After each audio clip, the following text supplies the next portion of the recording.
Hello guys මෙන්න හෙට උදේ පාන්දර 3:30ට තියෙනවා මේ 2026 FIFA World Cup එකේ සුපිරිම මැච් එක ආජන්ටිනා ලෝක ශූරයන්ට එරෙහිව මෙන්න මෙතන කාබෝ වේඩ් රටේ පොඩි රටේ අතිදක්ෂ ආදර හදවත් දිනාගත්තු ගෝල් කීපර් වොසිනියා. එතකොට රයිට් වොසිනියා ප්‍රමුඛ එයාලගේ ටීම් එකට ලෝක ශූරයත් එක්ක හැප්පෙන දවස හෙට උදේ පාන්දර 3:30ට. එතකොට තව මැච් 3ක් විතරයි 32 රවුන්ඩ් එකේ ඉතුරු වෙලා තියෙන්නේ. අපි බලමු මොනවද මේ මැච් 3 කියලා. රයිට් මෙන්න මෙතන තියෙනවා 11:30ට අද රෑ 11:30ට තියෙනවා ඕස්ට්‍රේලියා vs ඊජිප්ට්. එතකොට මෙන්න මේ දෙකෙන් එක ටීම් එකක් අන්තිමට සිලෙක්ට් වෙනවා 16 දෙනාගේ වටේට. ඊට පස්සේ මෙන්න මෙතනම ආයි තියෙනවා පෙන්නනවා 3:30ට සුපිරිම මැච් එක. ඊට පස්සේ ආයි හෙට උදේ 7ට තියෙනවා ලාස්ට් මැච් එක. එතකොට 32 නොකවුට් රවුන්ඩ් එකේ ලාස්ට් මැච් එක කොලොම්බියා vs ගානා. රයිට් අපි ගිහිල්ලා බලමු මුලින්ම 1xbet එකට මොනවද තියෙන මැචස් කියලා.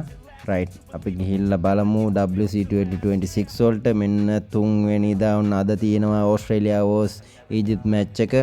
මැච් එක ඇතුළට අපි ගිහිල්ලා බලුවොත් මෙන්න මෙතන යාලා ඔඩ් එක වැඩිපුර ගෙවන්නේ ඕස්ට්‍රේලියා වලට. එතකොට ඊජිප්ට් දිනනවා කියන විදිහට තමයි ඔඩ් එක හදලා තියෙන්නේ. එතකොට මේ මැච් එක ඊජිප්ට් දිනන්න පුළුවන්. එතකොට ඒ විදිහට බලලා තමයි බෙට් කරන්න ඕනේ. රයිට් ඊළඟට අපි 4 වෙනිදා හෙට තියෙනවා හෙට උදේ පාන්දර 3:30ට මෙන්න තියෙනවා සුපිරිම මැච් එක ආජන්ටිනා vs කේප් වර්ඩ් රටේ. එතකොට මෙන්න මෙතන පළවෙනියට තියෙනවා 1x22 අප් කියන එක. ඒ කියන්නේ මොනම ටීම් එකක් කරා හරි අපි බෙට් කරනවා නම් ඒ ටීම් එක ඕනම අවස්ථාවක ගෝල දෙකක් ඉස්සරහින් ඉන්න දිනුවා හෝ පෙරදුනා. එතකොට මෙන්න මේකට බෙට් කරන්න යන්නේ නෑ මම නම් මේ වෙලාවේ. මොකද ආජන්ටිනාවට ගෝල දෙකක් ඉස්සරහින් ඉන්න බැරි වෙන්නත් පුළුවන්. මොකද ඒ තරම් සුපිරි වැඩක් තමයි ඉන්නේ ගෝල් කීපර් වොසිනියා. රයිට් ඊළඟට 1x2 කියන එක 1x2 කියන එක ගත්තත් එතකොට ඔයාලා කොහොමද දන්නවා මේ මැච් එක ආජන්ටිනා දිනන්න පුළුවන්. ඒක නිසා ආජන්ටිනාව දිනනවා කියලා බෙට් කරන්න පුළුවන්. රයිට් අපි මුලින්ම ගිහිල්ලා බලමු කොහොමද කියලා හිස්ටරි එක මේ 2026 World Cup එකේ ආජන්ටිනා vs කාබෝ වර්ඩ් වල. රයිට් මෙන්න මෙතන ආජන්ටිනා වලට අපි ගිහිල්ලා බැලුවොත් ආජන්ටිනා ගහලා තිනවා ජෝර්දාන් වලට 3ට 1ක් විදියටත්. ඊට පස්සේ ඕස්ට්‍රියා වලට 2-0ක් විදියටත් ආයි 3-0ක් 3-0ක් 2-0ක් විදිහට මැච්.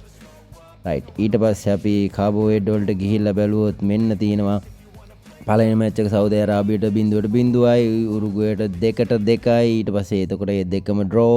ඊළඟ මැච් එක ස්පාඤ්ඤයටත් 0-0ක් විදිහට හිතා ගන්න පුළුවන් නේද. ස්පාඤ්ඤයට 0-0ක් විදිහට මෙන්න මේ ගෝල් කීපර් වොසිනියා සුපිරිම ගේමක් දීලා තිනවා කියලා. එතකොට ඊළඟට ජූන් 7 සෙල්ලම් කරපු එකක 3-0ක් විදිහට සෙල්ලම් කරලා තිනවා. ඊළඟට මැයි 31 වෙනිදා 3-0ක් විදිහට මෙයාලා මැච් එකක් වින් කරලා තිනවා. රයිට් ඔන්න ඕක තමයි හිස්ටරි එක. එතකොට අද ගොඩක් කට්ටියට දුක හිතෙන සුපිරිම දවසක් වෙනවා. මොකද ආජන්ටිනාව හමුවේ මෙන්න මේ කියන සුපිරි වීරයා ප්‍රමුඛ ටීම් එකට ගෙදර යන්න වෙනවා. රයිට් ඒක තමයි මතේ. ඒක තමයි වෙන්නේ. ඒක තමයි කෙසේ වෙතත් අපි බලමු ඊට වඩා ලොකු වෙනසක් වෙන්න පුළුවන්ද කියලා මෙන්න මේ සුපිරි වීරයා ප්‍රමුඛ එයාලගේ ටීම් එකට. එහෙනම් ඔයාලා අනිවාර්යෙන් අද 3:30ට අද රෑ අද හෙට උදේ පාන්දර හෙට උදේ පාන්දර 3:30ට මේ මැච් එක අනිවාර්යෙන් බලන්න. ඔයාලා කැමති නම් බෙට් කරලා තියන්න. රයිට් එහෙනම් වෙල්කම් ටු සිලෝන් පේ. අපි මේ මැච් එකෙන් පස්සේ බලමු මොකද වෙන්නේ කියලා. thank you again.